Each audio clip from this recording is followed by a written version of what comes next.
No more.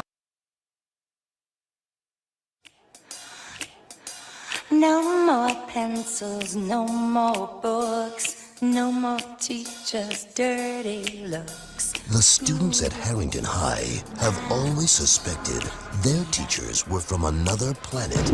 Is this gonna be on the test? This is the test. This time, they're right.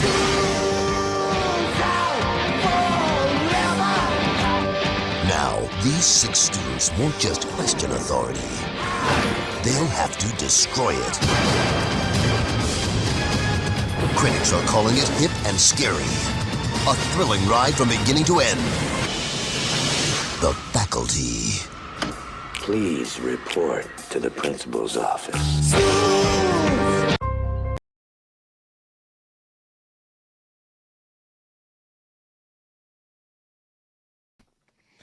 That ended suddenly, didn't it? Hey up, it's Steve from Old Yorkshire Geek. Windgrace is here. It's the type of film they really didn't make often. Yeah, I suppose. And he corrects his spelling. Anyway, welcome to Friday Night Appointment with Fear. This week, with episode 75. You'd think I'd be getting good at this by now, wouldn't you? But I'm not. This week we're doing The Faculty, the 1998 film directed by Robert Rodriguez and starring lots of people who would go on to be a few people who would go on to be quite famous. And Sci-Fi Quest is here. Hi, sir. Sorry I'm a minute late. Please don't give me detention. Just get a tardy slip like they get in America. And Josh is here. Never fear. Maddie's here. Harpoon at the ready. And I'm not sure how well a harpoon will do with these alien creatures we're going to be fighting. But we will see. Oh, excuse me. I'm burping already. I haven't even started. Right.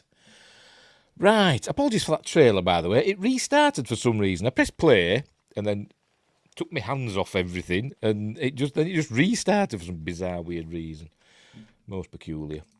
Anyway, so let's get rid of that. Right. Yes, no detention, just a paper cutter. A guillotine. That's what we called them when I were at school. Right, so let's talk about this film, shall we? As I said, The Faculty, 1998, directed by Robert Rodriguez. Somebody else was supposed to direct it, and I forgot who it was. Is it in my notes? I've actually got notes. Where is it? I've seen it somewhere. Somebody else was supposed to direct it, and Robert Rodriguez stepped in. I'm just checking my notes. Nah, it's not going to be bloody here, is it? Never mind. I can't remember. Anyway, Robert Rodriguez stepped in and did it.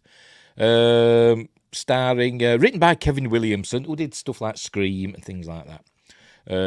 Starring Jordana Brewster in her first film, apparently. Claire Duvall, who I think's got amazing eyes, I do, but I don't think she's any relation to Robert Duvall. It's spelt slightly differently. Laura Harris, who we've seen in Stargate Atlantis once. Josh Hartnett, who this is his second film, his previous one being Halloween H2O. He's got the same hairdo. Sean Hatosi, who I've no idea who that is, but I've only seen him in this. I'm sure I'll get told, oh, we're in this, that and the other, that I've probably never seen. Famke Janssen, Piper Laurie, Bibi Newworth, Robert Patrick, Usher Raymond, Jon Stewart, Elijah Wood, and we'll also see Salma Hayek and Harry Knowles. Is that it? I think that's about it, isn't it? It had a budget of $15 million and it made $63.2 million at the box office, so it did okay for a horror film. And it's a Miramax film. So, less said about that, the better. Did you track down any special features anyway? No, I didn't. That's why I've just had to resort to the IMDb trivia and my highlighter function. For instance, I'll read one out. It was on the set of this film that Harry Knowles first got wind of Peter Jackson making The Lord of the Rings into a movie. He urged Elijah Wood to go for it, even though the actor had never read the book, which Wood duly did, ignoring the news that Jackson was largely casting British actors and videotaped his own audition. I think there were a lot of Australian and New Zealand actors as well in there. But there you go. So anyway, bit of factoid there for you. Right, let's get on with this film, shall we? Just let me full screen this baby, and then we'll get on with it. Ooh, before we start, don't forget, like and subscribe, share the videos, drop a comment, hit the notification bell. If you subscribed already, we're live on YouTube. So let me double check. We're live on YouTube. We're live on Rumble. Yep. And we're live on Twitch. Yep. Cool. Right. We're off. What else am I? I got the bloody Blu-ray, especially for this, and no special features on it. That's why Wingrace is asking. Because I was complaining today in my Tomb Raider stream that I was supposed to be watching the special features on the Blu-ray. There aren't any. There's sod all. Not even a trailer. It's just the film and that's it. Throw. I'm quite cross with that. I'm quite cross. It should, when you buy stuff off Amazon or wherever you buy things from, it should have a list of what the special features are, if any. Or if it doesn't have any, it should say special features, none. Or what they used to say, didn't the special features animated menu. They used to say that on DVDs, didn't it? I think even the VHS had special features. I wouldn't be surprised. That was fun sometimes when videos, VHSs, sometimes had making-ofs at either at the beginning or the end of the film, didn't they? Hey, the good old days. Right, what else? Oh, my books. Later on, hang on, let's get rid of that. I keep bloody... We're going to do this one of these days. It's bloody Captain Nemo film. Where was I? Right. God, I'm also on Facebook, X, and Instagram. Links in the description, as are links to my 2 books, Silent Predator, short horror novella about big cats eating people in North Yorkshire. I know it's boring, whatever. Mercury Rapids, a light-hearted sci-fi action adventure about UFOs and all that stuff. UFOs in the news today. Apparently they don't exist. According to today's news, according to the Pentagon. They would say that, wouldn't they? Anyway, so there we go. So don't believe them. Buy my book and read the truth about UFOs, even though it's fiction. Right, let's get on with this film. As usual, be watching it in a series of stills. I may play the odd snippet and stuff like that, but that's what we're doing. Right, off we go. Make myself titchy tiny. I've got to change the thing answer for the subtitles. Where are we? There we go. Get rid of the info. And Josh Temple says, was there another movie with a similar concept? Not that I can think of, but Invasion of the Body Snatchers, similar sort of thing to what this film is. It also homages The Thing and stuff like that. It's nothing's original under the sun, is it? UFOs don't exist. That's why they renamed them. Yes, it is. Yes. Like with in the UK, we used to have a nuclear power station called Windscale, and then there were a bit of a scare concerning it. So instead of doing something about it, they just changed the name of the power station to Sellafield. Yes, it's Breakfast Club Body Snatchers. Yes, it is. Right, there we go. The film's going to begin. I better have not muted it. Let's have a listen. No, I haven't. I forgot to mute it. When I heard that bit, when I started watching it, just now, earlier on, a couple of hours ago, I thought Guns N' Roses were going to come on, but it didn't. Right, mute. Right, off we go. Dimension Films. Are they still going? They must be. Right, we begin. It gets straight into it, look. Look alive, a football's heading our way. We're on the football pitch. American football, not proper football, And here we see the coach, Robert Patrick. There he is. There we go. Effing and blinding at his students, his players. Because it's a high school football team. So he's shouting at people. He's angry. He's angry, his coach. He's an angry man. So he's shouting at them, telling them they're not good enough. This is where we meet the star player, the quarterback, or whatever they call them. And he's not happy. And the coach is not happy with him. There we go, telling him, you've got to feel the pressure closing in on you because they've got a big match coming up this Friday. Not tonight. against a rival school that is the only school that can beat them, apparently. But anyway, so that's coming up. It says, bugger off and get your head together, and then he goes over and knocks over the water table. So I suppose was it Adam Sandler that was the water boy? He'll come along and sort it out, won't he? Anywho, just says, can't place these people, but I feel like I know this movie, but I don't remember it. Welcome to my world. Oh dear. That's me with every film. Oh, pardon me, still burping. Oops. There we go. Right, so off they go.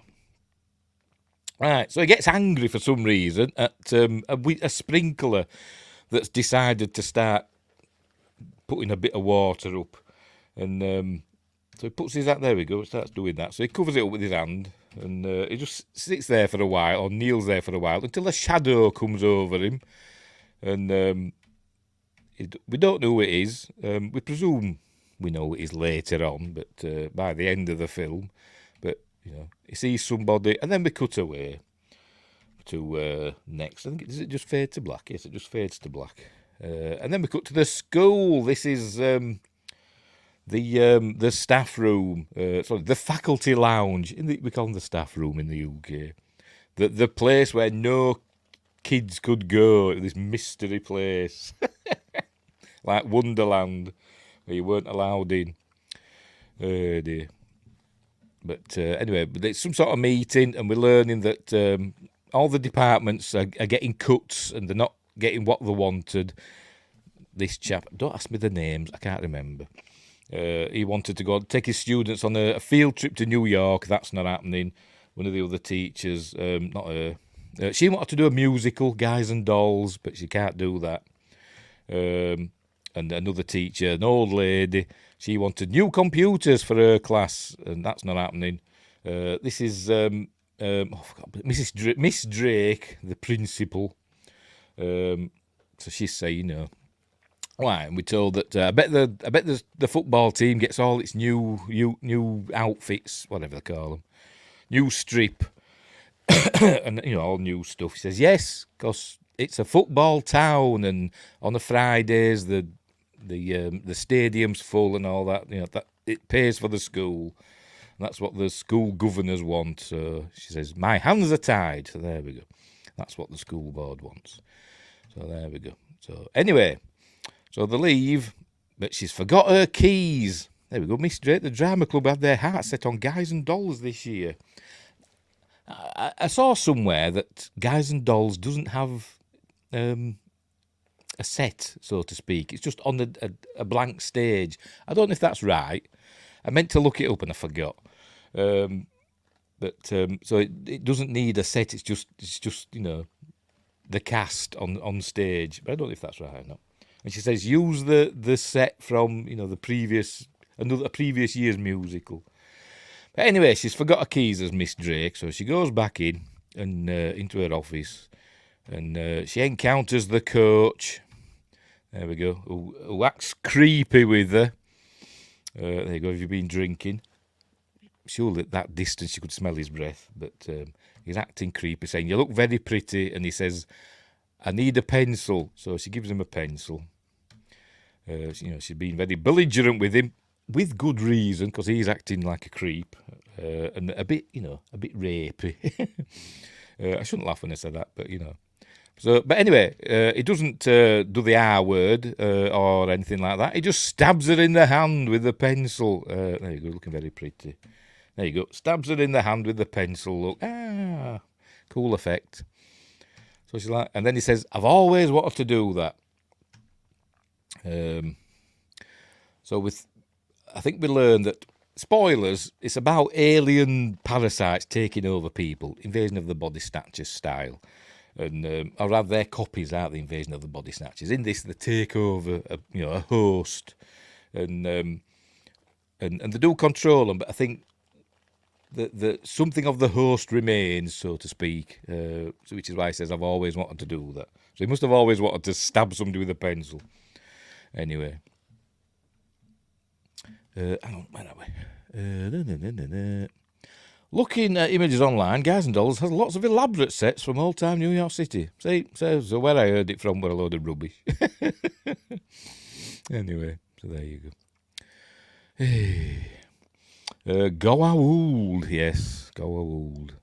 Something of the host remains.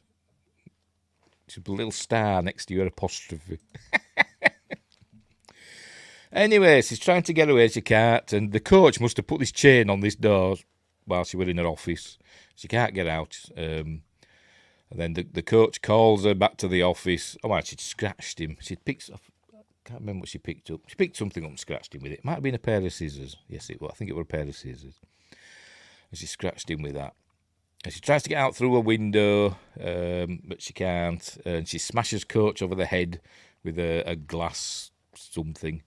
And she runs out. Then this teacher, I've got to find that this is Piper Laurie, by the way. Piper Laurie plays, where is she? Mrs. Somebody or other. Where is she? There she is, Mrs. Olsen. You may remember Piper Laurie from Carrie. She played Carrie's mental mother.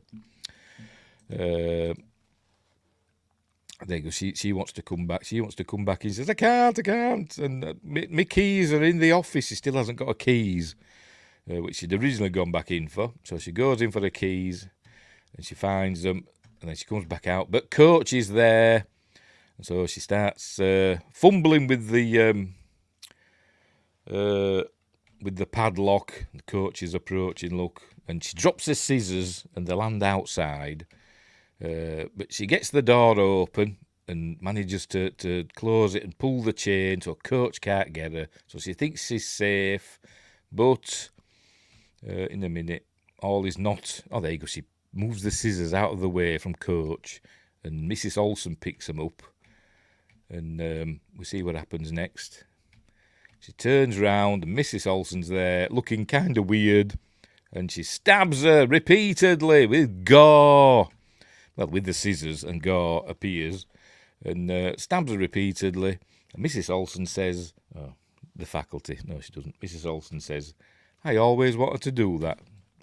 And I don't think anybody says it again.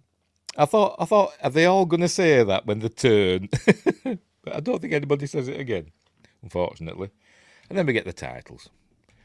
There we go. The faculty. Right, so we see we're at Herington High School, which is supposed to be in Ohio. But it was actually filmed in Texas, and I've got it written down somewhere, highlighted.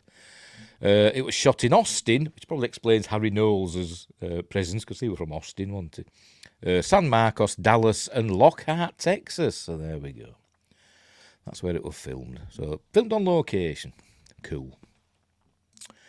Right, so we're at this school. This school is the school that I think George W. Bush's kids went to. Whatever they're called. Anyway, so we see, a school with a slightly, you'd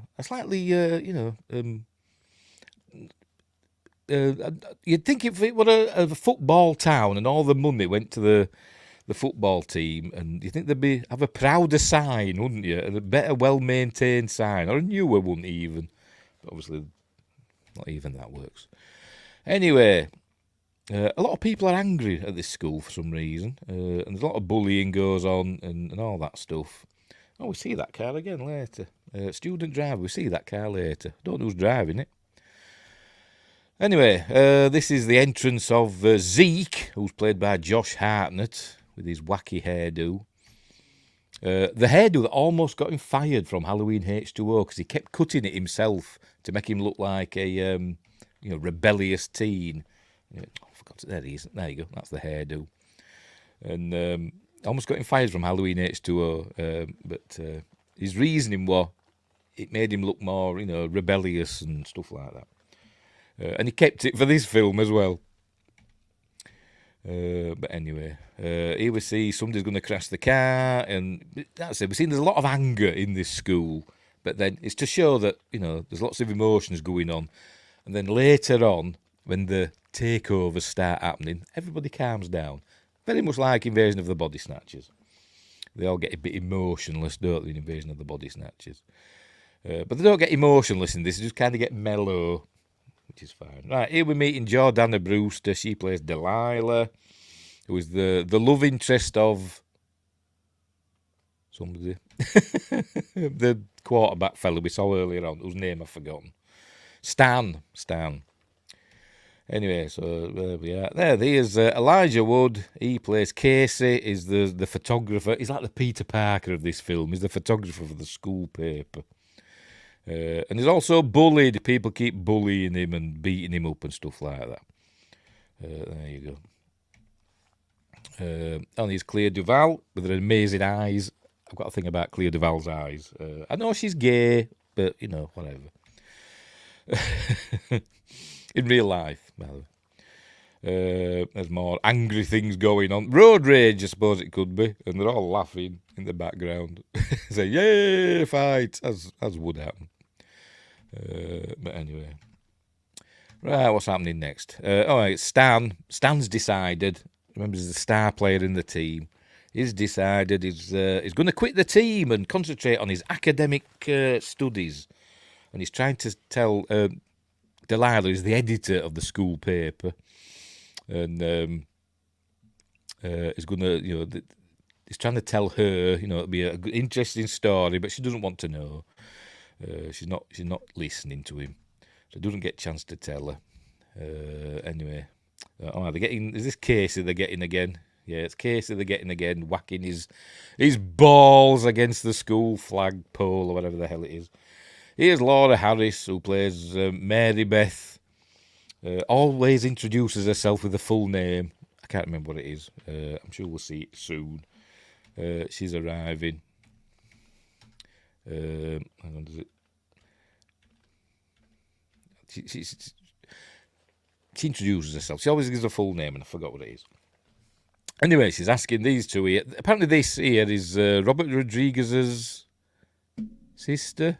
Can't remember. It's in my notes. I've seen it somewhere. I bet it's right down at the bottom. Where is it?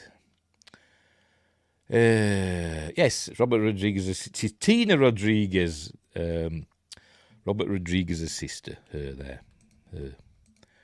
Right. Archmage Fraser, that mysterious man from Twitch. The only thing standing between you two is her sexuality. Yes. I don't like the rest of her. I just like her eyes. Anyway. I just think she's got amazing eyes. I'm not attracted to her sexually. Anyway, so where am I? Right, off we go. Right, so she's asking where the office is, and she introduces herself. She comments on her tattoos and nose ring and all that. There we go. I'm Mary Beth Louise Hutchinson, and she always introduces herself by a full name for some reason, saying she's from Atlanta, so she's got a southern accent. So she's all y'all and all that.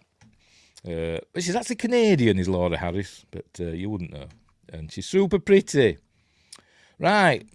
What's happening here? More stuff going on. Is this where we meet Summer Phoenix? There we go.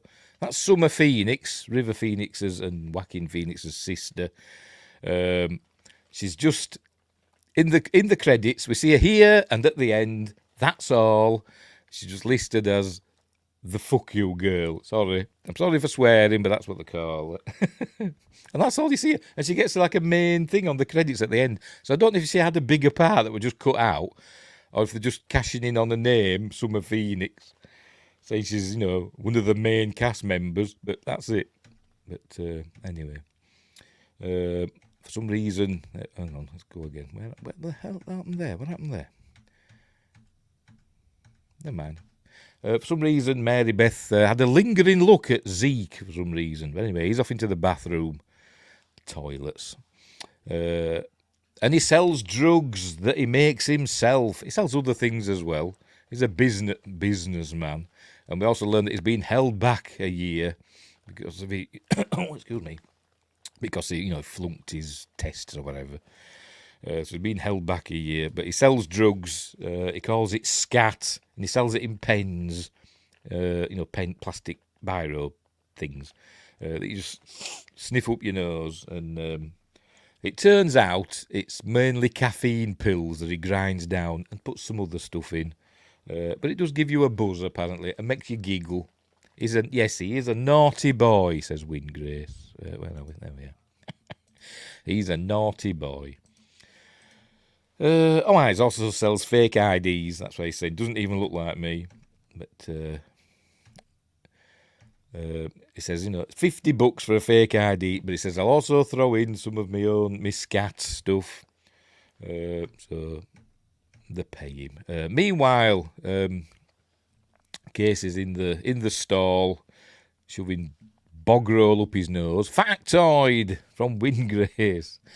I don't know if all of Summer's scenes were related, but there's an entire cut character and subplot in the original version. Oh, right, okay, fair enough. If they had special features on the DVD, such as a making of, on Blu-ray, should I say, I might have known that. Anyway. Right. Apparently, Tito and the Tarantula is a band or something connected with Robert Rodriguez. I've seen it somewhere.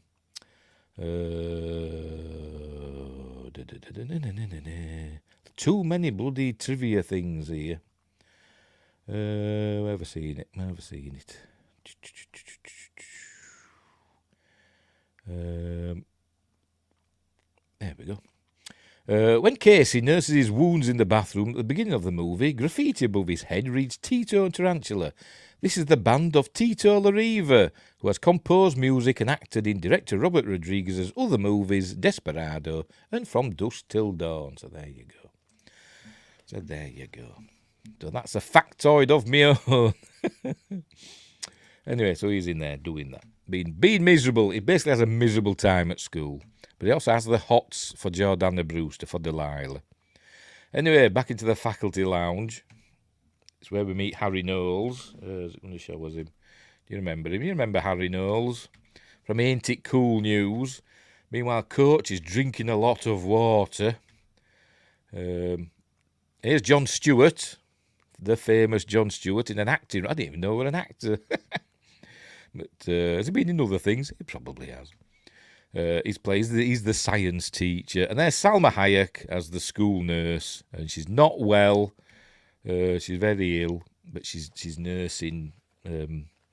She's treating Harry Knowles his hand or something. This is the old lady, the school teacher who does the computer stuff. What's her name?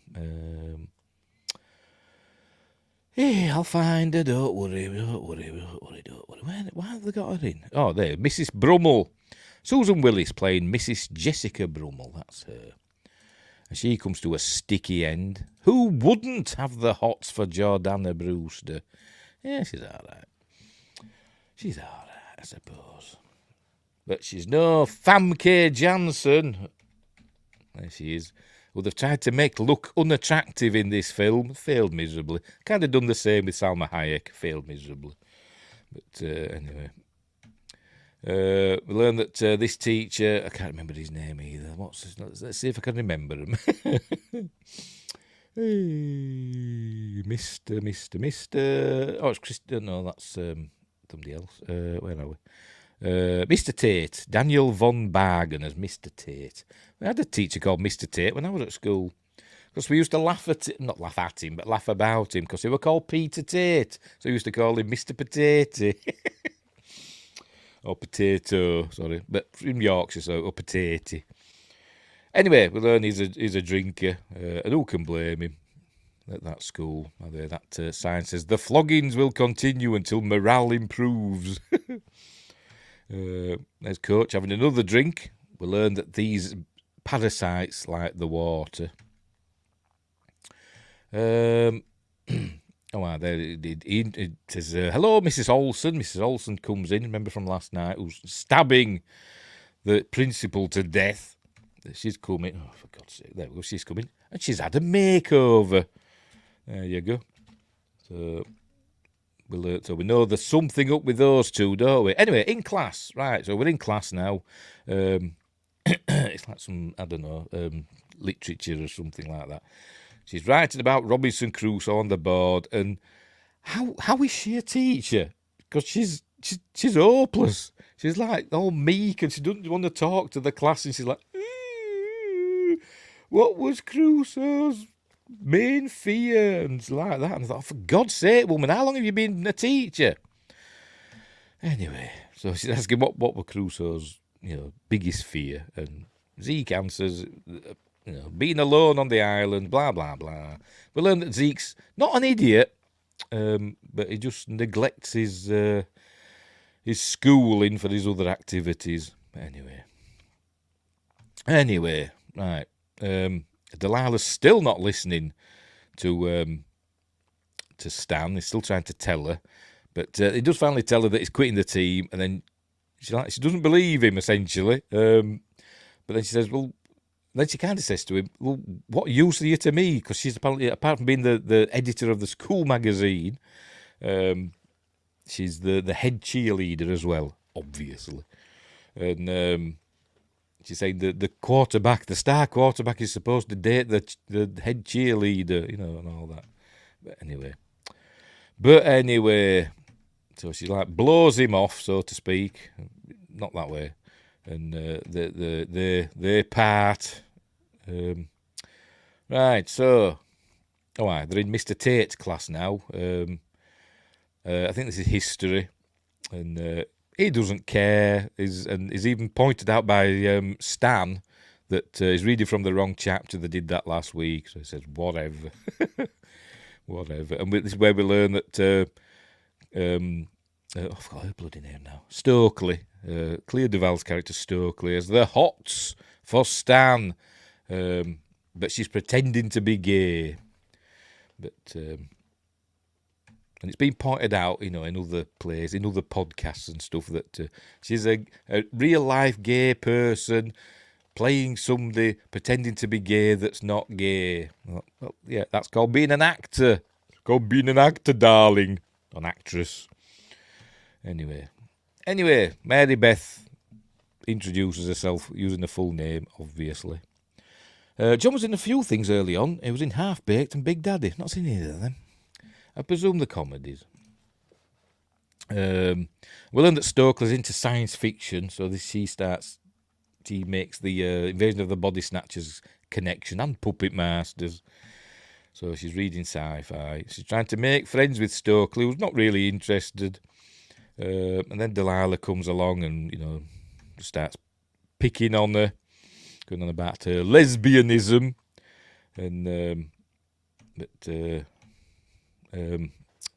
Mary Beth is not put off, even when Stokely storms away. Right, so now we meet Casey. There he's sat by himself. Poor Casey, has a miserable existence in this film. Was sitting by himself, eating his lunch, and he comes down, and he finds something on the grass. There he goes, just picks it up, just picks it up with his hands. It looks like a jelly baby, doesn't it? I'd have eaten it. No, I wouldn't. He picks it up, and then the coach asks him what's he's doing. And so, coach asks him about, his sporting prowess, and Casey says, I'm not into sports. I think people should only be running if something's chasing them. That's a setup for later. Yeah, not really into sports either. I don't think a person should run unless he's being chased. And the coach says, So we learn that gets a bit of a payoff later. Right, so she's looking shifty, isn't she? Watching Stokely drinking from the water fountain. Right, what's happening now? Right, we're in the science class now, aren't we? What's going on here? Oh, yes, Casey's showing John Stewart, who's called Dr. Edward Furlong, or Mr. Edward Furlong, or whatever. The teacher is called Edward Furlong.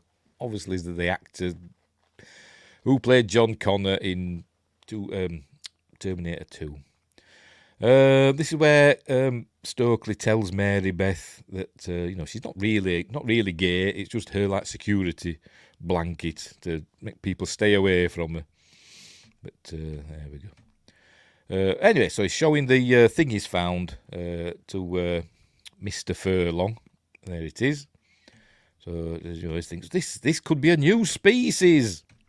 And then it gets wet. So it's like a gremlin as well. It comes to life when it gets wet. And we learned that Zeke is also a super ace scientist. Anyway. And Joshua's here. Joshua Kanapka's here. Just probably need to say, hey, teacher, leave them kids alone. Toodles. Yes, we hear that song later on, don't we? Having fun elsewhere. Don't blame him. Because it's Friday night. Should be out. Well, it is here. Anyway, right, where were we? Right, so don't know what it is. It could be a new species. Anyway, puts it down there and it gets some water spilt on it. Is it Usher that does it? Might be. And it comes to life. It all sort of like comes back to life. So he throws it in a tank and there we go. It turns into CG. Not great CG, but you know, it's cool. Whatever. And he decides he wants to stick his hand. He puts a rubber glove on. He says, I'm going to check its prostate. There you go.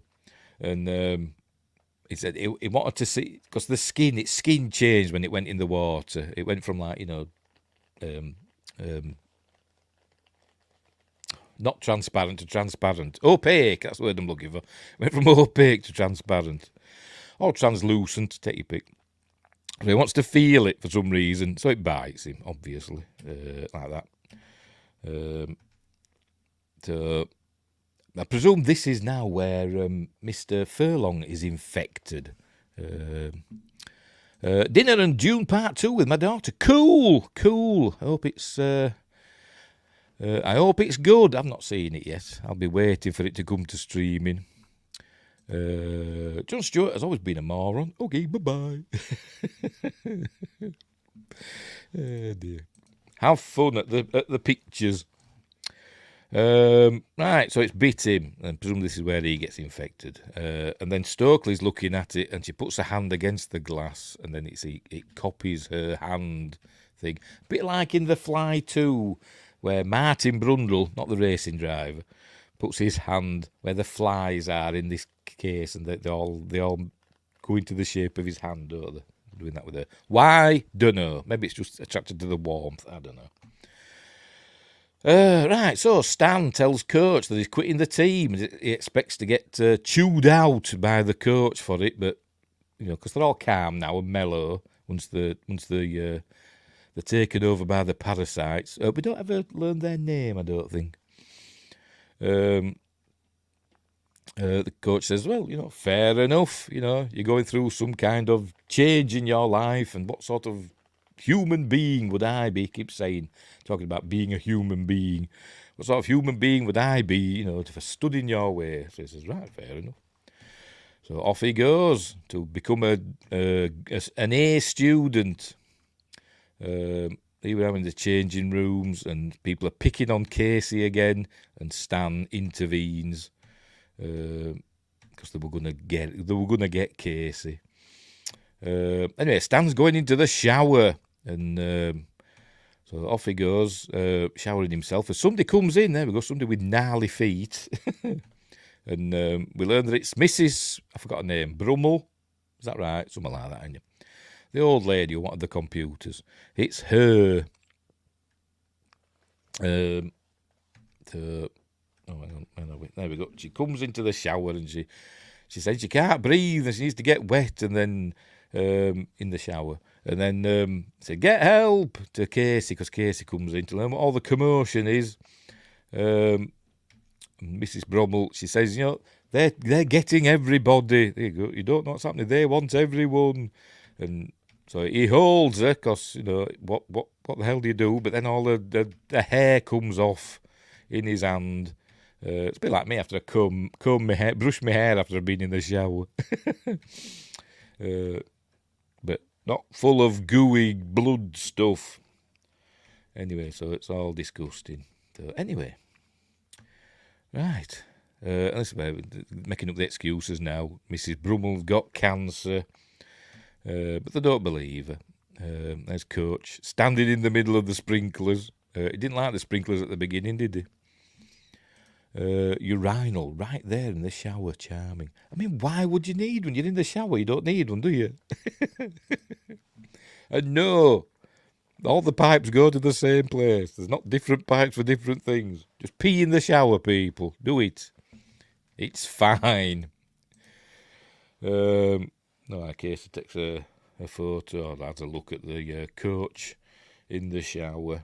In the sprinklers. Anyway, back at Zeke's car, he's selling pirated VHSs of, I forgot who it is, I've forgotten. Is it Neve Campbell? There we go. Neve Campbell and Jennifer Love Hewitt in full frontal nudity. There you go. So selling them dodgy videos. There won't be, will there? You know. And then Famke Janssen's character, whose name I've forgotten. Hey, where is she?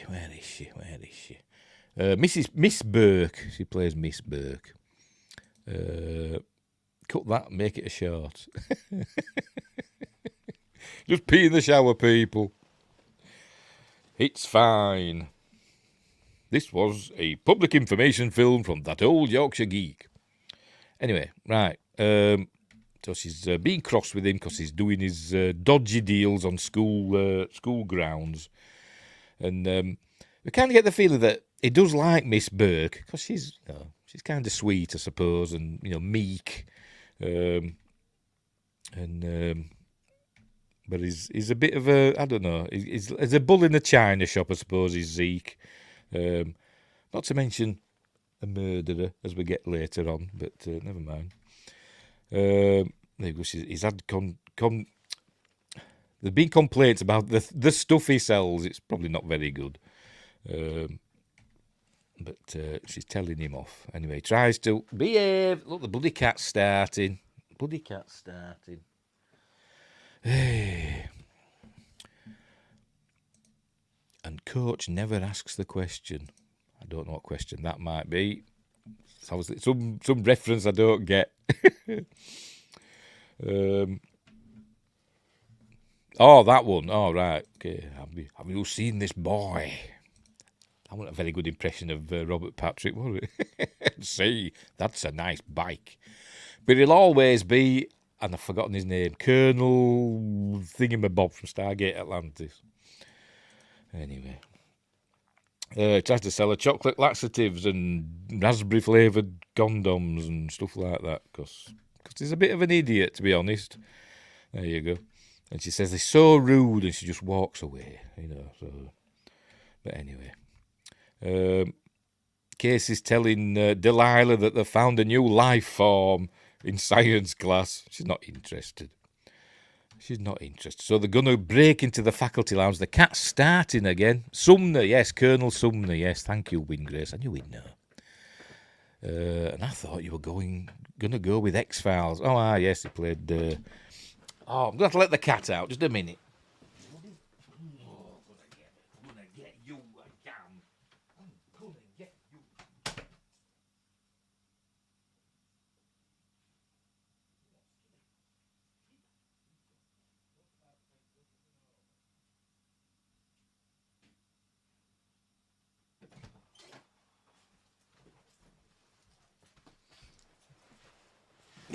Yeah, cheeky monkey is that cat. Agent Doggett. He played Agent Doggett, didn't he? In X-Files. Yes, he did. Right, where were we? They're breaking into the faculty lounge. See if they can find any juicy evidence of, shenanigans. So they're looking round. They find that Salma Hayek, what's her name? Nurse Harper is heavily medicated. Here we go. He finds Mr. Tate's thingamabob flask, but he says nobody cares. What else? Yes, that's it. He's telling Delilah that she's a bit of a biatch, but she's also cool. And then she says, "You're hitting on me." And he's like, "No," but obviously he is. Anyway, then somebody comes in. They hear somebody coming into the room. So they head into the dive into the closet, and it's Coach and Mrs. What's her face, Piper Laurie, getting a drink. There we go. We see Piper Laurie. Hang on, there we go. Just throw water in her face. He's going to show us in a minute. There we go. He has a drink, and she just throws it in the face. It must have been earlier on. She just throws it in the face. Anyway, Nurse Harper arrives, being unwell, and I thought what were going to happen. Spoilers: they attack her and implant her with the parasite. And I thought, because she was on so much medication and stuff and being ill, I thought it'd reject her, but it doesn't. So there we go. So what do I know? Meanwhile, Colonel Sumner was a friend of mine, Major. Yes, that's the other colonel, isn't it? Whose name I forget as well. In the great episode, 3-part episode of Stargate Atlantis, The Siege. Great episodes. Anyway. So they attack as they're watching. They're in the closet as they're watching. They grab hold of Nurse Harper. There you go. He puts a parasite in her ear, Chekhov style. There we go. Look, thinks bloody Chekhov. Look, because it makes her, more susceptible to suggestion. And Delilah staggers backwards in shock, and then we find Mrs. Brummel, whatever. Her body's in the closet. In a minute. Is it here? Hang on. Oh, for God's sake. There we go. Mrs. Brummel's body's in the closet. And so they call out, and then they runs out, there's them two, and they run off with they thought she were dead, but she jumps up, and they come across Mrs. Drake's still alive. We saw her get stabbed to death at the beginning, but she's there fine, acting all calm, like they all do, mostly. Mrs. Brummel, yes. So they're saying, oh, look, they killed Mrs. Brummel and they attacked Nurse Harper. And she's saying, no, really? But there you go, Nurse Harper's fine, and obviously cleaned the blood off her face. Luckily, she didn't get any on her white jacket, but, everything's hunky-dory. And then Mr. Tate appears as well, if we see him, looking all calm as well. There he is. Just, what's going on here? And all that. So the run for it, and Delilah runs out. Casey slips, says, but he gets out as well. He runs out as well. And then he goes home and tells his parents, so they come back to school, there we go, with the police. Because obviously said, somebody's been murdered at school, so obviously the police have got to check it out. Anyway, Wingris says, it actually happened twice, also when Colonel Caldwell showed up and questioned John's decision-making. Yeah, but he wanted to be in charge, didn't he? Did Colonel Caldwell of the Atlantis expedition? He even became a Goa'uld at one point, didn't he? But he were a goodie.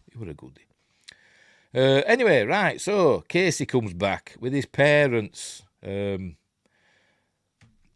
everyone's going to say, "Oh, that's Chris McDonald from whatever." I don't know where he's from, but he's got one of those faces that looks familiar, and I'm thinking, he's having an affair. If that's his wife, he's having an affair, definitely. I'm sorry, but anyway, so they look in the closet. Says, "Oh, there's a dead body in the closet." Not thinking that the people that put the dead body in there could have, moved it perchance. Got rid of the evidence, because it's obviously not going to be in there. They find that there's a dummy in there for doing CPR and all that. So they don't believe him. He says they attacked Nurse Harper as well. So, but they said she had an epileptic fit and they've sent her home. You can call her if you like. So Miss Drake takes the police officer there into her office so they can phone Nurse Harper. And we've got this where the coach says, "You ran pretty quick down that hall, Casey." I said, "You should, join the team. There's plenty of chasing on the field." Anyway. Star Trek, he was in yesterday's Enterprise. Yes, he was. Yes, that's where I know him from. Yes, it was, yes. Who fell in love with Tasha Yard, didn't he, on the Enterprise C. Yes. Yes, that's the fella. I knew I'd seen him in something. There we go. So we learn that Casey can run fast. Right, so she goes into her office with the policeman. We hear a bit of a commotion in there, and he comes out looking weird. So she's infected the policeman. There you go. There's nothing here. Everything is okay. Just some kid looking for attention. Let's go. So he thinks, oh, well, that's that bugger, innit? They've infected him. But then he says, oh, no, we'll go then. Come on, let's just get out of here. So off they go, back home. Anyway, meanwhile, back at home, they're going through Casey's stuff. They're looking for drugs. But they don't find any. So he says, right, so, all your privileges are cut off. So no TV and no phone and no computer, no internet. And they even take his stash of magazines, which he finds in a minute. There we go, his porno. Oh dear. Where is it? There we go, under the bed. His copy of Boob magazine. Oh dear. So they're even taking that off him. It was also Chloe's dad on SGU. Was that the same fella? Crikey. Saying that though, that was a while after this, wasn't it? So a good 10 years or more after this, wasn't it? So yes, it did look different though in that, I must admit. It did look different in that. Didn't have a good life with Tasha in the end though. Well, no, I presume he died, didn't he? We presume. And Tasha got taken back to Romulus. Anyway, so Casey's essentially grounded. So he tries to escape out of his window, but then he sees there waiting for him. And then the stuntman falls. Nothing like bloody Elijah Wood, that, did it? What do they call that now? Texas Switch, is that what they call it? Yep, the stuntman falls and Elijah Wood scrambles through the bushes. But his dad comes out and he says, they were there waiting for me, the faculty. It's an American thing.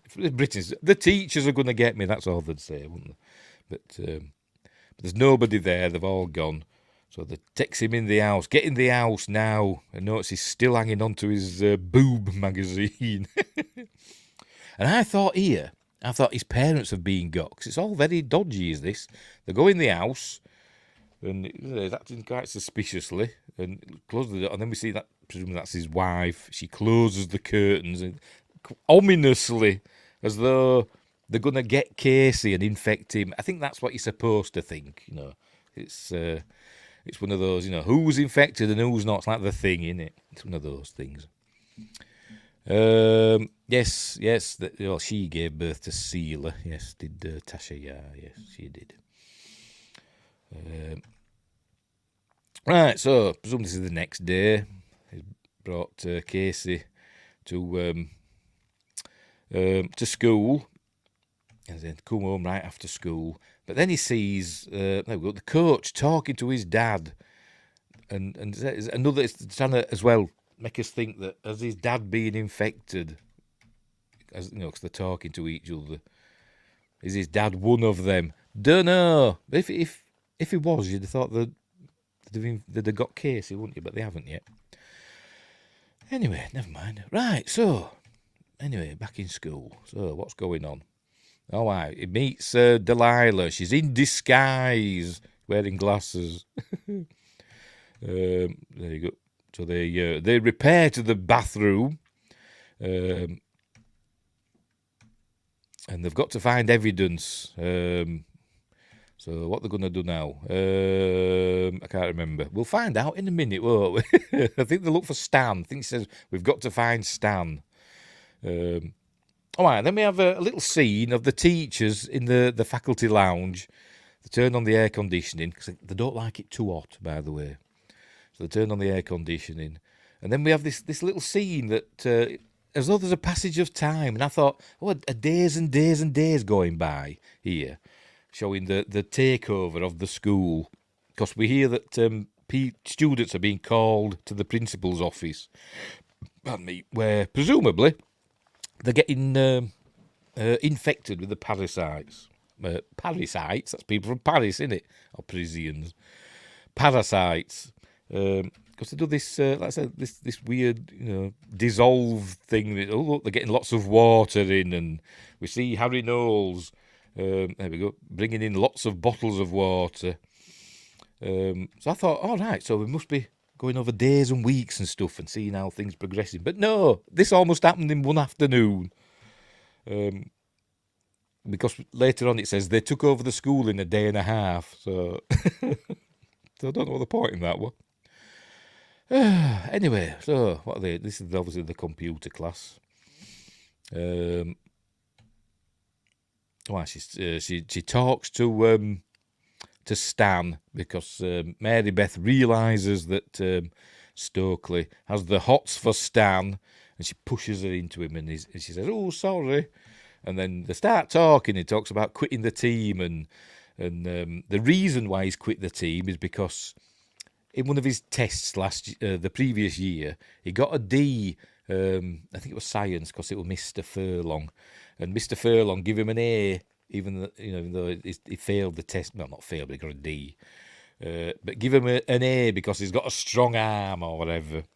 And he says that got him upset. He said because he earned the D. So that's why he decided to quit the team and try and improve his academic situation. There you go, Mr. Furlong changed it to an A. So they're getting to know each other with their lovely eyes. I don't know. There's something about her eyes. I don't know, but I just like them. Anyway, Mr. Tate comes in and tells everybody in class to.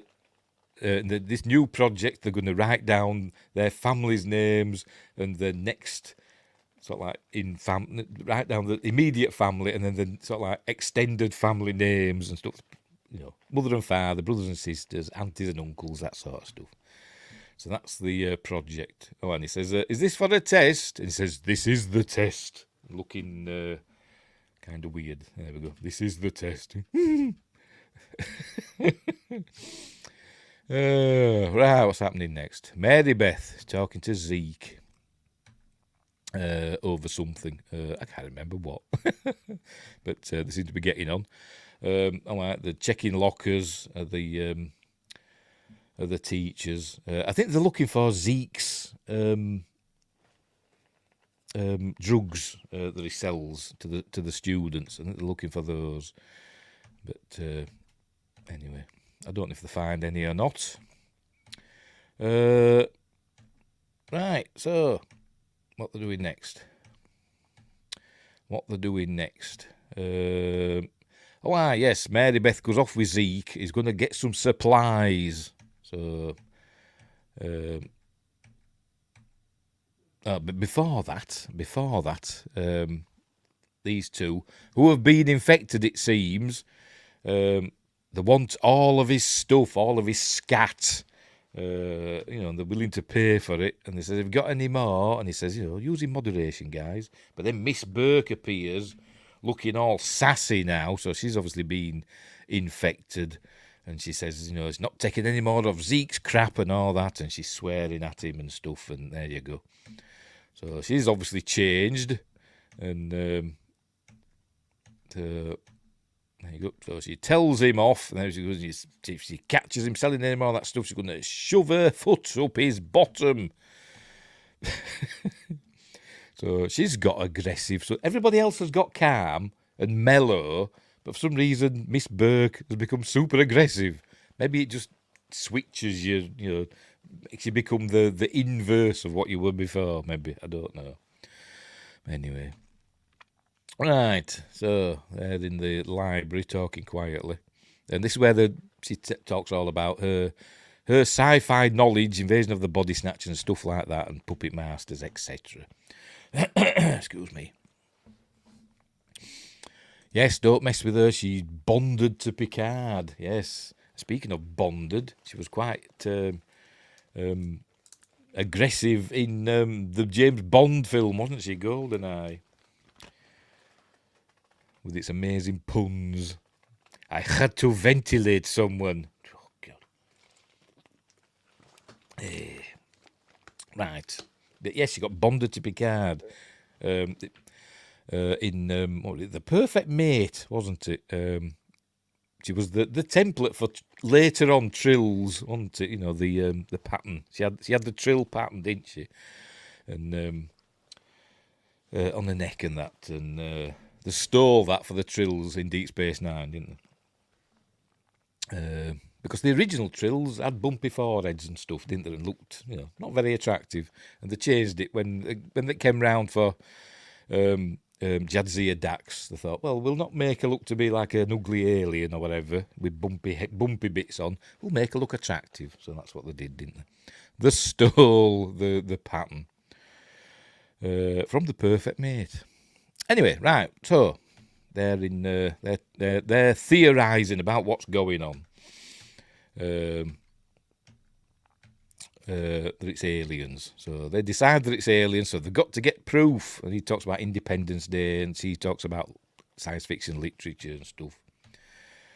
They're talking about, she says in Invasion of the Body Snatchers it was pods. And he says, well, there's no pods, copying people. And then she talks about, in Puppet Masters it was parasites that took over people, so they've got to go and find proof. So they head back to the science lab. But the thing that he put in the tank has gone. And Stan arrives and Delilah. So they try to explain to them that they think it's aliens. Obviously, they don't believe them. Meanwhile, here we go. Zeke and Mary Beth he's heading into the storeroom and he wants supplies for his nefarious activities. And he's taken Mary Beth there. Says, if we get caught, we'll just pretend we're making out and we won't get punished as hard. But they hear the noise. This is obviously the science class storeroom. They hear the conversation in the next room, so they go in there. And he kisses her here, and we think, ooh, but never mind. You think later on, not spoiling it yet, but later on, why didn't something happen then? But anyway, never mind. Right, so they're arguing about this alien stuff and all that. He says, if they're aliens, why wouldn't they just blow up the White House, Independence Day style? And he says, well, why wouldn't it invade through the back door, through Ohio? So, that's fair enough. Certainly made Ezra look good. Nicole de Burr, lovely. Yes, she was very lovely. But, there's no Terry Farrell, is she? Whew, cracky. Anyway, right. So they're arguing about aliens and stuff. But then Mr. Furlong comes in and said, "Oh, they think you're an alien." And then he gets all weird, does Mr. Furlong, and he closes the blind on the door, and starts acting weird. And but Zeke tries to leave the room, but Mr. Furlong won't let him, and he throws him across the room, and he grabs Casey by the throat. And throws Delilah across the room as well, or Delilah's stunt person. But this is Windgrace's favourite bit. He takes off the guillotine blade. It's not a paper cutter; it's a guillotine, Madame la Guillotine. And he says, "There we go. Put him down, Furlong." And it's a sharp blade, is that? I mean, guillotine blades aren't really sharp, are they? It's like scissors, isn't it? It's the It's the motion of, the slicing, isn't it? But two metal things, isn't it? You don't have to be... I don't think a guillotine blade would do this, but anyway. So there we go. Chops his fingers off. Note there's no blood squirting out. But there's a reason for that. There's a reason for that. And, but then all tendrils start coming out of his finger ends. And so luckily Zeke's got one of his scat pens in his pocket. So he gets it, flips off the top and stabs him in the eye. And I'm trying to... There were a bit with some... the other fingers running off. See if we can find it. There we go. Is that CG? Has it stopped with CG, isn't it? Yeah, it is CG, isn't it? When I watched it earlier on, I thought, is that CG or stop motion? But I think it's just, like a quick CG thing that somebody's thrown together as his fingers toddle off. So that's a bit like The Thing, isn't it? Anyway, stabs him in the eye. There you go, with the scat pen. And gets thrown about. And there you go. He throws Zeke into the fish tank. And then he collapses. You think he's going to get Zeke, and then he just kind of goes, oh! That's one in the eye for him, isn't it? See, he's getting ready to stab him again, but then he starts spazzing out and he collapses. There we go. And he's dead. Looks it, doesn't he? Mr. Furlong's dead. He's not. Anyway. Oh, she's no Terry Farrell, but Nicole looks much better in my opinion. Nah, she don't. So anyway, there we go. So that's she says, isn't this usually the point where I say, let's get the flock out of here? So he says, yes, that's that part of the film. So they go a bit meta there, don't they? So off they go, leave Mr. Furlong's body there. Luckily, the bell went while all this were going on, or just after. Pardon me.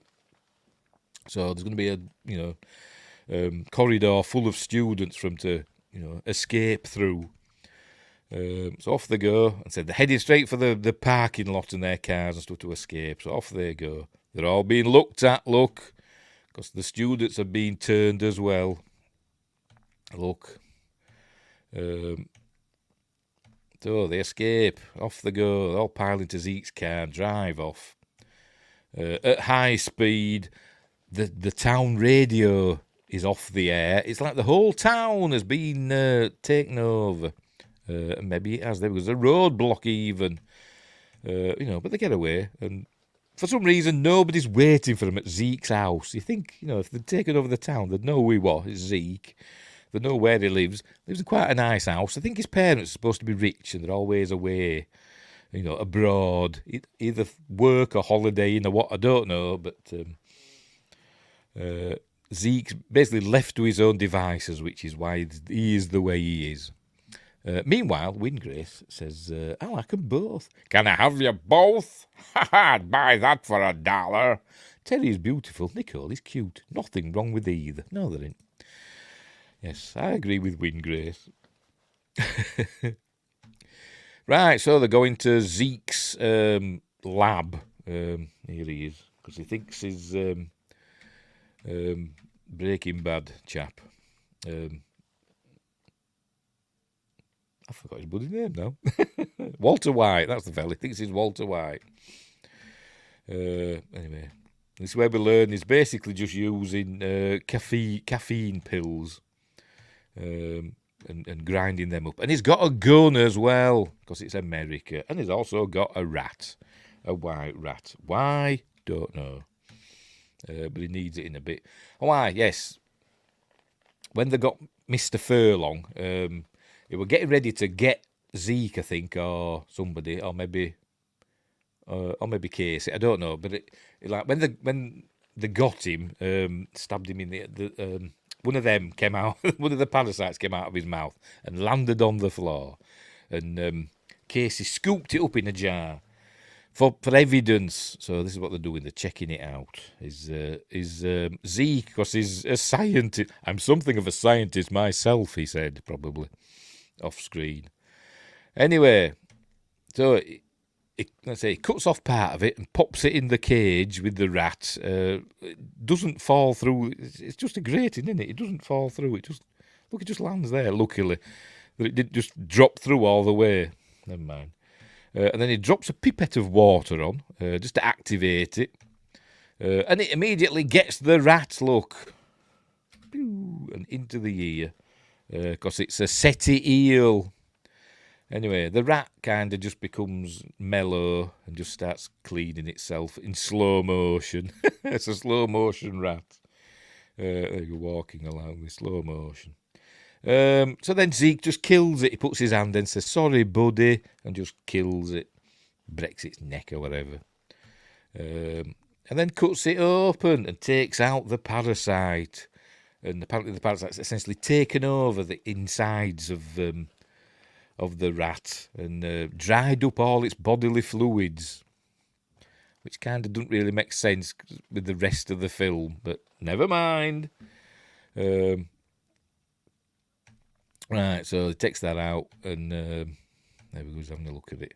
There you go, it can survive on its own, but it's really part of a greater organism. This is where they go on about that, it's part of a whole, and if you get the main one, they call it the master, and they also call it the queen. If you get the main alien, the rest of them will die. I don't know how it works that out, but and it doesn't really make a huge amount of sense. I mean, you kill a queen bee, all the rest of the bees don't die, do they? They just bugger off and make another queen, don't they? But anyway, but yes, isn't a human body composed of mainly water? Because that's what we are, aren't we, Windgrace? We are ugly bags of mostly water. That's what we are. But and that's why Mr. Furlong, say past explains what happened to Mr. Furlong. When he chopped his fingers off, there were no blood spurting out because all his fluids had been dried up by the parasite. Anyway, right. Yes, and the drug he uses, the scat, it's a diuretic and it dries out the thing, which is why Mr. Furlong died. Or does he? Except this time they invaded our home soil. Yes, that was the name of the episode, wasn't it? Yes, it was. Ugly bags of mostly water. I wonder if James Doohan did that voice. Oh dear. Anyway, so using us as a host, turning us into mindless slaves. I'm like that now. Anyway, so they decided to do a test. There you go. Kill the master, we get them all, in theory.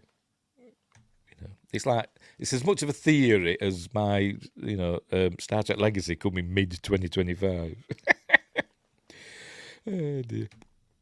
Anyway, so they're going to do a test, much like in The Thing, except this isn't a blood test, it's a drug test. They're going to take a shot of his drug, and if there's no reaction, as in if they don't die or whatever, we know they're not infected, so that's what they're going to do. And obviously, there's arguing and stuff before they do it. I'm not doing that, and all that stuff. So I think Casey takes it first. Oh, meanwhile, the driving instructor car just quietly pulls up outside somehow. So they're both 100% true. No. Because I make things up, and I own up to making things up. But anyway, never mind. Right. Anyway, where were we? Right, so there we go. They're going to take a hit. No way, man. I don't do drugs. Just do it. So Casey goes first. There we go. Casey goes first, and he gets a bit high. There we go. Whee!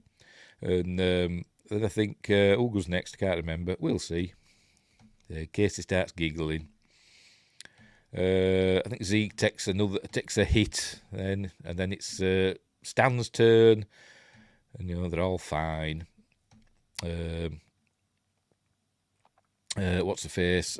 Stokely. She takes some, and then it's just Delilah and Mary Beth left, and Delilah says, "Her first." Says, "I'm allergic." Says, "Yeah, and I'm Portuguese," and apparently, Jordana Brewster is half Brazilian and speaks fluent Portuguese, apparently.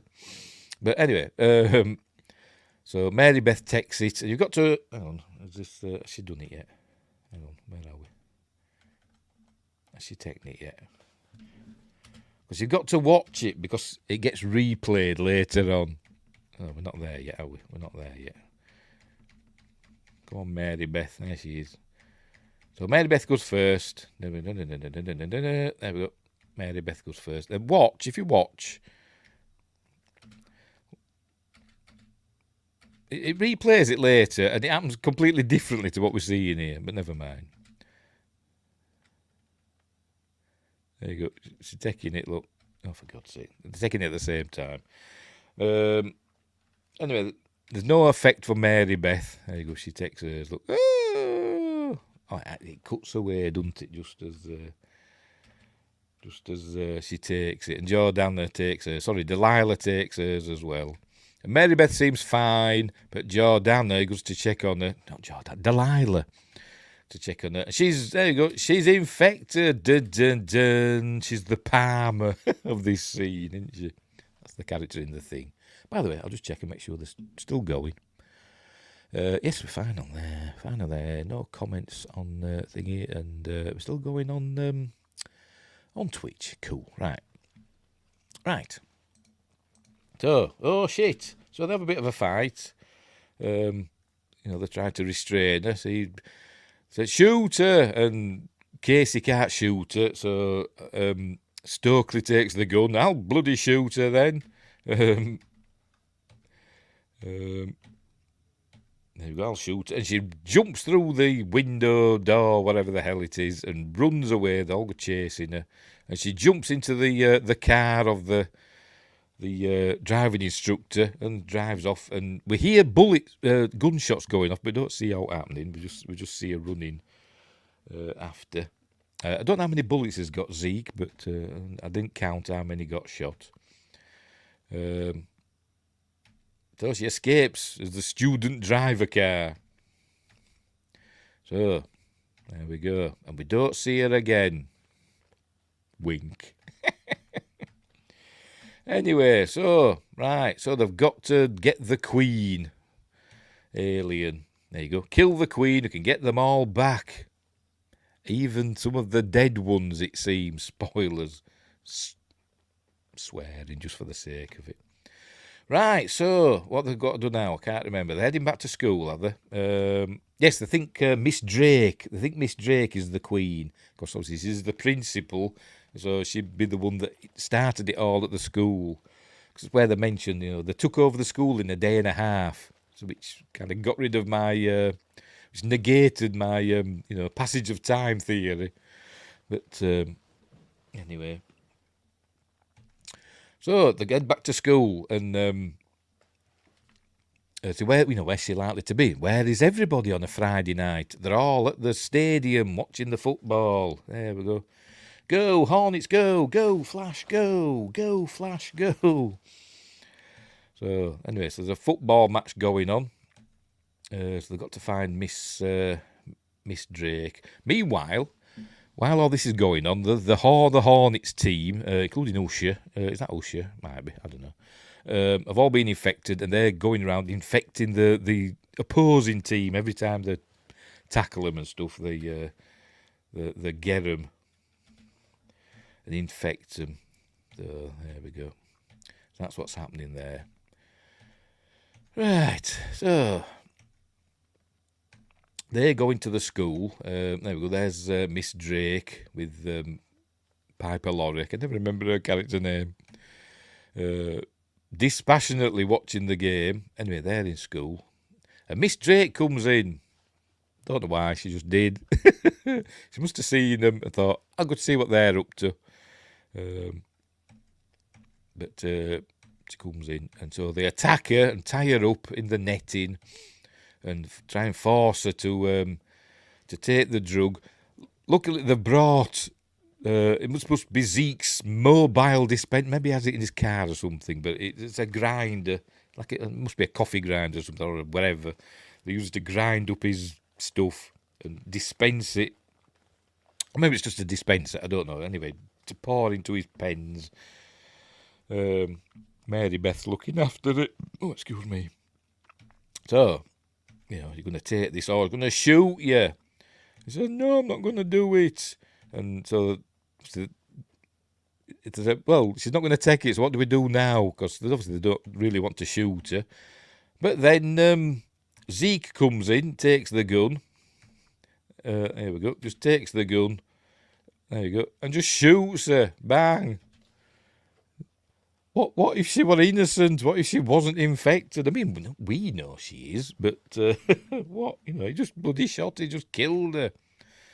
So there she goes. Down she goes. So I think, what? We think we've made a mistake. What if we were wrong? Because they see all blood and stuff. There you go. And says she's dead. But she gets up. There we go. And she's, look, all alien-y. Then Mary Beth throws the rest of Zeke's, this is a clue, Mary Beth throws the rest of Zeke's scat concoction all over Miss Drake, and she melts away. I've pressed the wrong button. There we go. And he says, you've thrown up, but you've no more stuff left. I think they've only like 2 pens worth left, or maybe even less. There you go. She dissolves into nothing. So I don't think she'll be back, will she? But they've got to check now and check if everybody else is okay. If they think they've got the Queen, so everybody else that were infected should start going back to normal. So let's see if it's worked. So they go and check, and they can't really tell. Everybody's leaving. There you go. The game's over, and everybody's leaving. So they can't really tell. So they're going to have to go and see, go outside and see what's happening. So Stan volunteers to go. So Stokely gives him a big kiss, because it might be a last chance. Spoilers, it is. So off he goes, and to check. And there we see the coach and the rest of the team in the rain, being all alien-y. So, it hasn't worked. So, what they're going to do now? But they don't know this, obviously. Then Stan comes back. There we go. Let me in. And she wants to let him in, but they say, no, what if he's been infected? Says, I haven't. Everything's okay. There you go. It says it wasn't Drake. It didn't work. It wasn't Drake. That was it. And Bree wants to come in. So they give him one of the pens. I think it's the last one. It may be the last one. They give him the last pen of stuff. Take this to prove that you're not infected. And he doesn't. He just paws it away. Look, because he's naughty. Because he's infected. There he goes. Looks and paws it away. And then he says, see, you don't know what it's like. It's cool. It's so much better. And there's no more pain. And But anyway. So, they know it didn't work. It wasn't Drake. So what do they do now? They've got to get some more scat from somewhere. And he says, I might have some in my car. Zeke.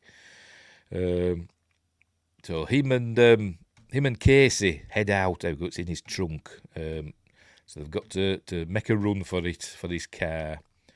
So out they go, leaving Stokely and Mary Beth in the gym. They've got to avoid the football team, the alien football team. So they do that by rolling under the school buses. They see his car, and Casey's going to act as a decoy. So there you go, as it says there. Wingrace says, you'll become one with the bugs. You will all become one with the bugs. Yeah. With the bugs. I like the species the way it is. Very good. Ooh. Oh dear. Speaking of bugs, it says Sting on that car for some reason. Why? Dunno. Right, so where were we? Oh, steady. Right, so Casey's going to be the decoy. So he attracts the attention of the football team, and they get him. So they run after him, but he ducks in a bus, and they lose him. There they go, walking past. But somebody finds him in the bus. It's Delilah. She finds him. So, like, oh, crikey. I can't remember what happens. Honestly, oh, he gets out. How does he get out? Oh, right, he gets through the skylight. You know what? I must have looked away at this bit because I couldn't remember what happened. So he escapes. Zeke gets to his car. There's nothing in his trunk. It's empty. So, oh, blooming number. But Miss Burke arrives. There you go. And then he notices through his window there's a couple of pens like in his car, in the front, and so they have a little bit of banter. There you go. She wants some of his cherry-flavoured condoms. Looking all seductive at him. Look, because it's Famke Janssen, the perfect mate. Just watch for them thighs, Zeke. She'll crush you with them. Anyway, so he gets into his car, and she just smashes through the window and says that, "Hello, Zeke boy." And so he drives off. So he's trying to get them as he's driving away. Anyway, puts his seatbelt on. Oh, yeah, by the way, he's smashing down the sides of the school buses and stuff. And he puts his seatbelt on, thusly, and drives his car directly into the wheel of this bus. Bang! And poor Miss Burke goes flying out, or a pretty bad dummy of her. Let's go through this a frame at a time. There she goes. A dummy of Miss Burke goes out. Look at it. Hey. We'll get another angle there. Look. Hey. Off she goes. Hey. There we go. Flops to the ground. Bless it. Why did it explode? Dunno. It just did. Anyway. Castellar Daniel Garcia says, I got this in a double feature with Phantoms. You were the bomb in Phantoms, man. Which we did a while ago. We did Phantoms a while ago. Anyway, so she's gone flying over the out of the car, and here goes Zeke. Stumbles out of his car, all bleeding from his head suddenly. As though he's been bleeding for ages. It's all run down his head, but never mind. And then we see, there we go, her head's come off, but it's got all tentacles, and for some reason she's looking up at something up there. I don't know why, but off that goes. And the rest of her body's looking for her head. There it is, looking very amusing. Very Sam Raimi, I would say. Or when Vivian got his head cut off in The Young Ones. But anyway, so off she goes. There she goes. She picks it up. It doesn't say you've got to be blinking kidding. This film has found its audience over the years. Yes, well, everybody... I don't think I've met anybody that says they don't like The Faculty. It's a fun film, isn't it? It must be the same universe as Last Action Hero. I've seen that once, Last Action Hero. Way back in the day. Yes, a little like Mars Attacks 2. Yes, that's it. The homage, lots of things in this film. That's it. There's nothing original under the sun, is there? Right, anyway. So she pops her head back on. Meanwhile, back in the gym, Stokely's talking about, it's ironic that I always felt like an alien, and, but on this he mentions also that this queen could be anyone, if it wasn't Drake, it could be anyone. And then she always felt like an alien. And then we learn, bang, the queen is Mary Beth. Hang on, let's show it. Because she got a big tentacle arm when she looks back up. There you go. She got a big tentacle arm. Just because for. I mean, what? I mean, how does he get a tentacle? What's happened to a real arm? I mean, we're just hosts, aren't we? We don't turn it into changelings, do they? But I don't know. It doesn't matter. Never mind. It's not important. This makes a good watch alongside The Puppet Masters, which has been mentioned in the film, hasn't it? It has been mentioned. Anyway, Casey arrives back just in time. There we go. Just in time to see Mary Beth turn into her true form. Here she comes. There we go. There we go. To some alien. It kind of reminds me of the devil demon, whatever, in End of Days, that we didn't really get a good look at until the end. We saw it mostly in like as it were like transparent sort of thing, a bit like Predator, but that kind of had this shape, didn't it? It had like tentacles and like little tentacles at the bottom, and it used to like skirt about, didn't it? Anyway, so they run away from it. Into the pool area, and obviously it just dives into the pool and swims because they like the water, and then it grabs Casey, so not Casey, Stokely, and so she's obviously going to be infected because I think it gets her. We don't know that yet. Yes, she has been infected, but we don't know that yet. Zeke comes in, I think, soon, in a minute. They're running to the locker room. That's it, so they're hiding in there. And then Zeke comes in and says, watch out, it's I've got to be quick here because there's some nudity. So I'll have to be quick with me skips. Nothing original and no Star Wars source material according to Lucasfilm President Cartman Kennedy. Yes. Anyway. Everything's a variation on a theme, innit? So... there you go. She's lying. She's trying to fake you out because Mary Beth's saying she's changed back into Mary Beth. By the way, she's saying, it's Mary Beth saying, it's Stokely. She's one of them, and Stokely's saying the opposite. And spoilers, it turns out they're both. But there we go. She's naked. He says, Mary Beth, why are you naked? And I said, does it bother you? But then I think Stokely turns around. Oh, this is where it's showing us what she did earlier on. We didn't see this happen, did we? No, we didn't see that because we're at the wrong angle. But we see that she didn't breathe in the scat, but we didn't see her finger do that, did we? Earlier on, but never mind.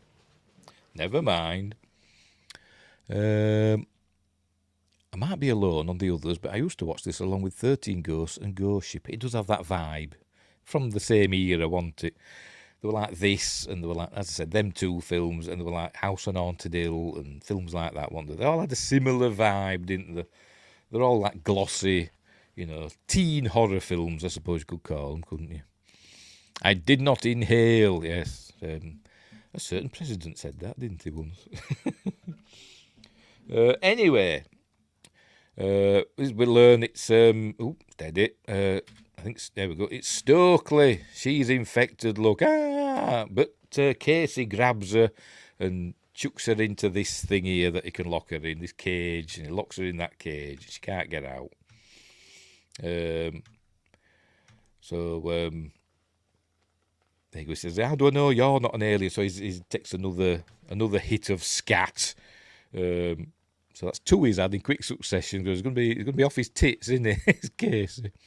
Gothica is great. That's what's the face, isn't it? I've got a bloody name now. Storm from X-Men.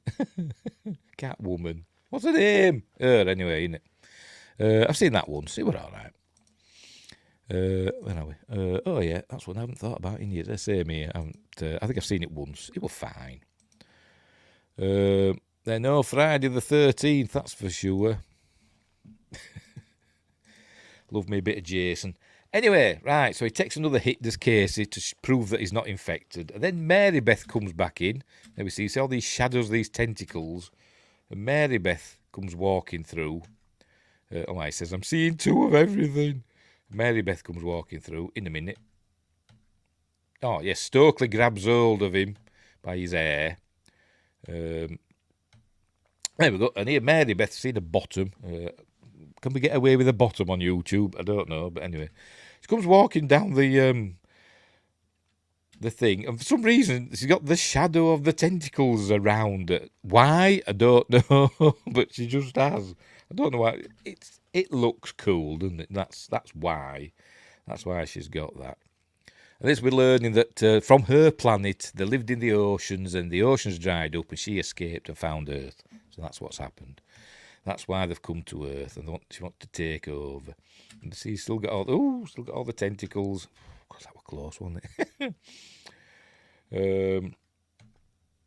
And she wants to take over and make everybody better, and everybody will be the same and all that, and there'll be no wars, and Earth will be at peace and all that, blah, blah, blah, blah, blah, blah, But, where's the fun in everybody being the same and not killing each other? Anyway, but there you go. Casey escapes, probably on the blue screen, as she suddenly changes back into her alien form. There we go. She's a monster. So he's going to trap her in the I forgot what they call them. Bleachers. He's going to trap her in the bleachers. So he gets over by the button.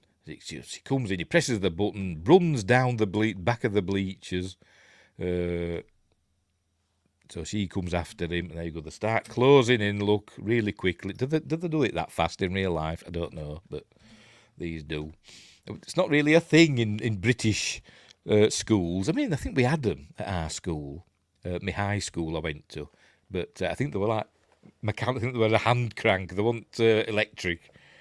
But anyway, so he gets out, but she gets trapped. Look, gets trapped by the bleachers. So, he stabs her in the eye, but not before. She spits loads of parasites at him. There we go.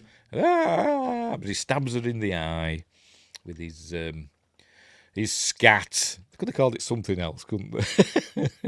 But so he's been infected as we speak. But she's dying because of the scat. And there we go. Raw, raw, raw. But then as she dies, hang on, I've gone too far. As she dies, the parasites come out of Casey. I'm going to show it. There we go. They drop out of him, and everything's fine. And I thought she's gonna have one last lunge at him, but she doesn't. She doesn't have one last lunge at him. She starts dissolving. Look, in a special effect, optical effect, should I say? I had them at my secondary school, but they never got used while I was there. No, I don't think I ever saw I was being used. I saw them, and I saw that they were hand cranked, but I never saw anybody actually use them. Dear. Anyway, there you go. So she dissolves away. All the evidence is dissolving, by the way, so nobody will believe him. He goes, checks on Stokely. She's fine. Says, Stokely, you all right? We saw the remains of the parasites dissolving around her. Are you used? I think so. Oh, so that they embrace. Then he arrives. He's the only one in the film, is Zeke, that never gets infected. The only one in the film, of the main characters, that never gets infected. Anyway, right, so they're all laughing, yay, and then I think we cut to 1 month later, I think it says. Does it? Is it 1 month later? Yes, 1 month later. Everybody's back to normal, look. As you can see, life has returned to normal at Harrington High, because there's some reporters there. That's where we're learning that, look, Zeke's on the team now, because, he's a jock now, because he's part of, the school, he's reformed. But also see he's in some sort of relationship with Miss Burke, who's there. Never mind, she had her head cut off or ripped off in the car crash or whatever, but she's got a thing that she must have a scar because she's got a scarf round her neck. Anyway, but she's waving at him coyly like, hello, love you. So, right, so everybody's back to normal. They're in a relationship now. Casey's taking photos of butterflies, and there we go. We see, let's go back again. We see that Delilah brings lots of magazines. See, Delilah's fine as well.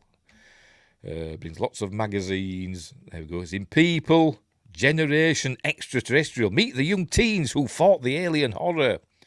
Exclusive spaceship photo inside. Time magazine. Life Beyond the Milky Way. Hero or hoax? What really happened at the Harrington High alien invasion. There we go. And Hornet Weekly. There we go. October 6th, 1998. So that's when it happens. Casey Connors, or if it's a month later, it obviously happened at the beginning of September, didn't it? All this. Casey Connor saves school. Let's have a read, shall we? Local boy Casey Connor leads the fight as aliens attempt to take over Headington High School. Casey and his friends Zeke, Delilah and Stokely, spelt an A wrong, team up in an unusual, spelt that wrong, crossing of clique boundaries. These seemingly incompatible, do you mean incompatible? See, Delilah's not the best writer, is she? She's a cheerleader after all. Uncompatible people join together to form an unstoppable alien-busting machine. Zeke Hasenfass is a rebel without a clue type, who to date has been nothing but a juvenile delinquent, ticket scalping, used car salesman wannabe. It's all one word, wannabe, isn't it? He has a reputation for passing off ground-up caffeine pills as some sort of hack drug. Delilah Zamboni, it says Delilah Prophet there, was formerly a self-centred cheerleading prom queen wannabe. So what, is it Delilah Zamboni or Delilah Prophet?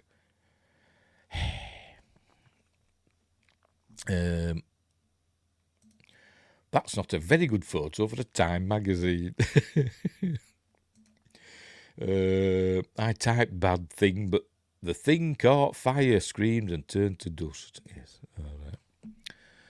Where were we?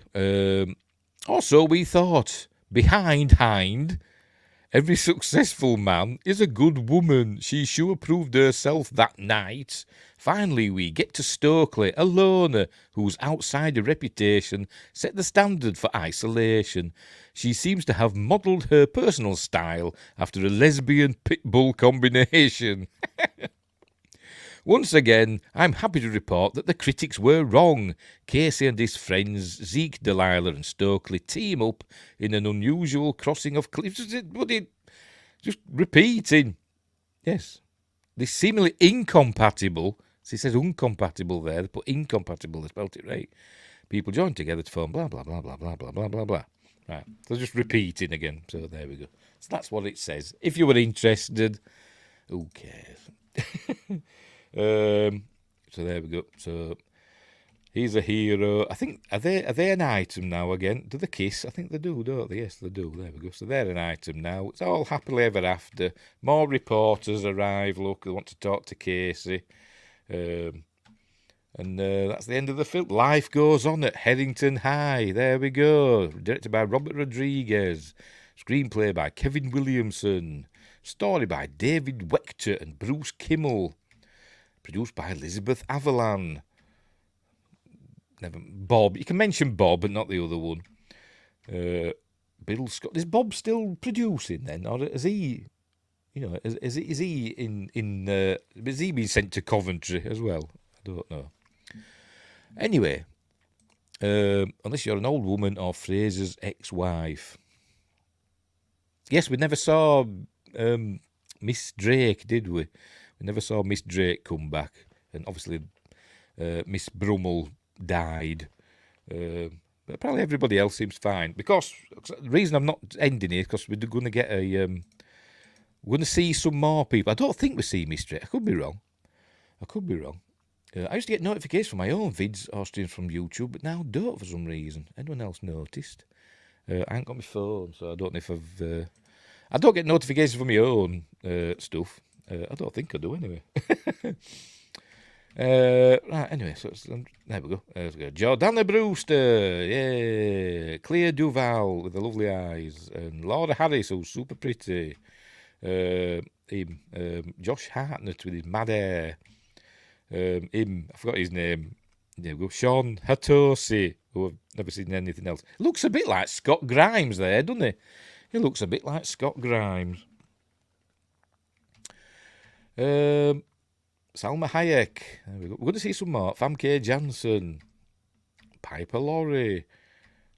Chris McDonald. There we go. Bibi Newworth. Oh no, I don't think we see her afterwards. We see Jon Stewart, so we know he's all right.